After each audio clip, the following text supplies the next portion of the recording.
श्री राम जय जय राम।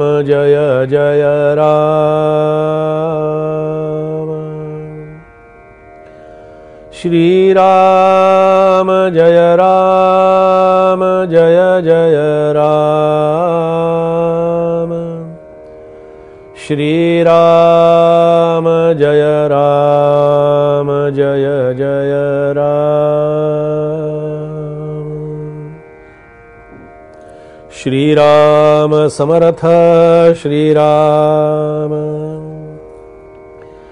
जे त्रैलोक्याहून वेगळे, जे वेदश्रुतीसी नाकळे, तेच जयाचे निवोळे, परब्रह्मांतरी श्रीराम।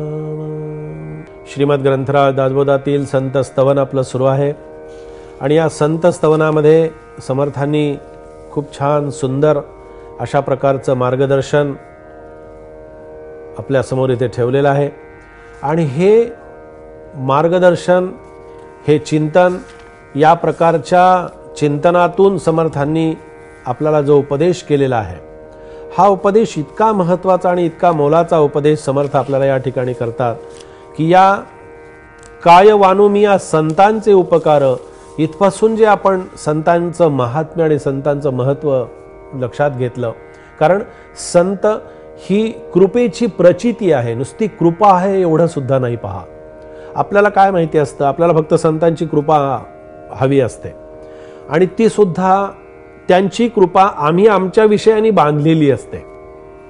ती कशी असते, संतांनी काय आशीर्वाद द्यावा हेही मीच ठरवलेलं असतं, बरोबर आहे? अजिबात नाही।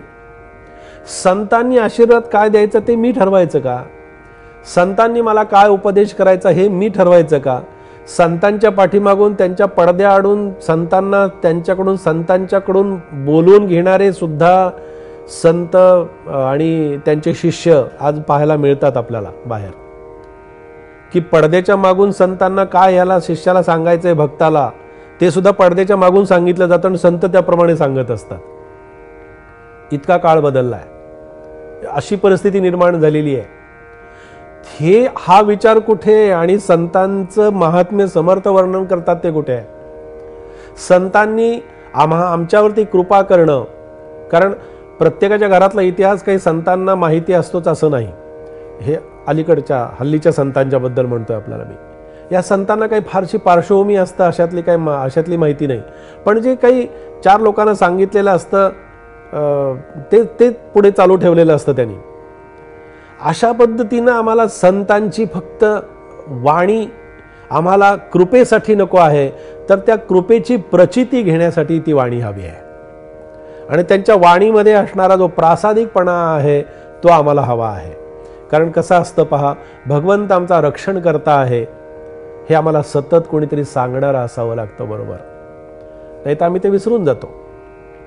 आम्ही गाडीमध्ये चढताना आमची स्वतःची काळजी घेतो, घरातले लोक सांगत असतात सावकाश जा बरं का, गेल्याबरोबर फोन करा, सुरक्षित पोहोचलात का नाही ते सांगा, मेसेज करा, अमका करा तमका करा। हा जात असतो, पोचत असतो, सगळं काही होत असतं, पण मनामध्ये जे भय आहे, मनामध्ये जे भीती आहे, मनामध्ये जो वेगळ्या प्रकारचा हा विचार आहे, हा विचार संत आमच्या बाजूला करतात। आमच्या मनातून हा विचार काढून टाकण्याचं कार्य कोण करतं? संत करत असतात। म्हणून संतांना शरण जायचं। संत भगवंत आपल्या पाठीशी आहे याची सतत आपल्याला अखंड जाणीव करून देत असतात। एक वनस्पती शास्त्राचा अभ्यास करणारे एक संशोधक होते आणि काय व्हायचं की ते वेगवेगळ्या ठिकाणी डोंगरात इकडे तिकडे जंगलामध्ये जायचे, वनस्पतीचा अभ्यास करायचे, वनस्पती शास्त्र नीट समजावून घ्यायचे आणि त्यांना वेगवेगळ्या प्रकारच्या, आता महाबळेश्वरला गेला तर आपण वेगवेगळ्या प्रकारच्या वनस्पती तिथे पाहायला मिळतात, डोंगर कड्यामध्ये वेगवेगळ्या प्रकारच्या वनस्पती आपल्याला पाहायला मिळतात, हिमालयात गेल्यानंतर तर अनेक प्रकारच्या वनस्पती आपल्याला पाहायला मिळतात। आजही ते आहे, साताऱ्याजवळ जरंडा नावाचा डोंगर आहे, जरंड्याचा मारुती त्याला म्हणतात. तो जरंडेश्वरचा मारुती तिथे समर्थांनी स्थापन केलेला आहे. त्या डोंगरावरती अशी कथा सांगितली जाते की मारुतरायांनी जो काही द्रोणागिरी आणला लक्ष्मणाची शक्ती हे करण्यासाठी, लक्ष्मणाला उठवण्यासाठी, त्या द्रोणागिरीचा काही भाग तो पडलेला आहे असं सांगितलं जातं. म्हणून त्याच्यावरच्या सगळ्या वनस्पती या औषधी वनस्पती आहेत असा संकेत आहे.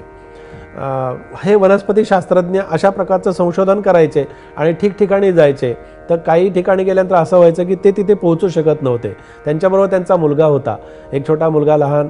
त्या मुलाला घेऊन ते बरोबर जायचे की जर कुठे जायची वेळ आली, काही वनस्पती आणायची आली तर हा छोटा मुलगा पळत पळत धावत पळत जाईल आणि ती वनस्पती आपल्याला आणून देईल. अशा प्रकारे त्यांनी मुलाला बरोबर ठेवलेलं असायचं. एकदा ते असे डोंगरावरती गेले आणि डोंगरावरती गेल्यानंतर त्या ठोसेघरच्या डोंगरावरती गेले. त्यांनी पाहिलं आणि सगळीकडे बघितलं वनस्पती आहेत. तिथे गेल्यानंतर मग गडावरती गेले, बघितलं आजूबाजूच्या डोंगरकड्यामध्ये तिथे वनस्पती त्यांना पाहायला मिळाल्या. कड्यावरती, डोंगरावरती, गडावरती आले, त्यांनी पाहिलं आणि त्यांना त्या डोंगराच्या कड्यामध्ये आणि टेकडीमध्ये काही वनस्पती अशा दिसल्या, काही फुलं अशी दिसली आणि त्यांना असं वाटलं की ही दुर्मिळ आहेत, ही पाहायला न मिळणारी अशा सगळ्या वनस्पती आहेत. त्यांनी काय केलं, तिथे जाणं तर अशक्य आहे, तिथे जायचं कसं, त्या वनस्पती काढायच्या कशा, ती वनस्पती तर हवी आहे, ती फुलं तर हवी आहेत. म्हणून त्यांनी काय केलं, आपल्याबरोबर जो मुलगा होता ना, आपल्या स्वतःच्या मुलाला त्यांनी कमरेला दोर बांधला आणि दोर बांधून त्याला खाली सोडला. काय धाडस केलं होतं, किती धाडस केलं होतं पहा. पण माणसाला एखाद्या कुठल्या तरी गोष्टीचा असा इतका ध्यास लागावा लागतो तेव्हा ते कार्य हे सफल होतं, समृद्ध होतं आणि यशस्वी होतं. ध्यासाशिवाय होत नाही, ध्यास अंतःकरणामध्ये लागावा लागतो.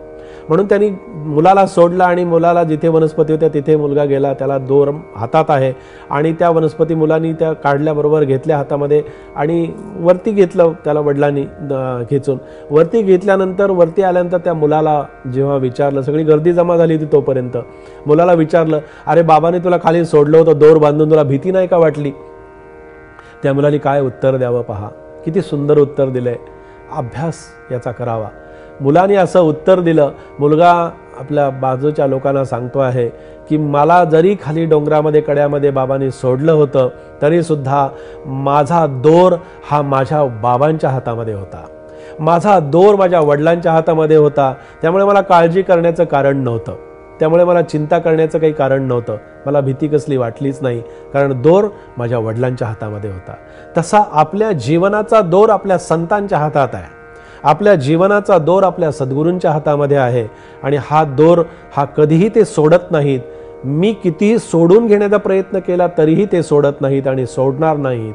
अशा संतांच्या विचारांच्या मध्ये, अशा संतांच्या भाव भक्तियुक्त अशा प्रकारच्या विचारांच्या मध्ये मी जेव्हा सतत राहीन तेव्हा मला खऱ्या अर्थानं संत आणि संतांची कृपा अनुभवता येईल. संत कृपेचं दान करत असतात आणि ही कृपा अनुभवण्यासाठी, त्या कृपेची प्रचिती घेण्यासाठी मला सतत जागं राहावं लागतं. अर्थात जागं ठेवणारेही संतच असतात. म्हणून हाच जागं ठेवणाऱ्या संतांसाठी आपण सतत जागं राहणं आणि जागेवर राहणं फार महत्त्वाचं असतं. आपण जागे असतो पण जागेवर नसतो. तोच उपदेश समर्थांनी आज या ठिकाणी आपल्यासमोर केलेला आहे. जय जय रघुवीर समर्थ.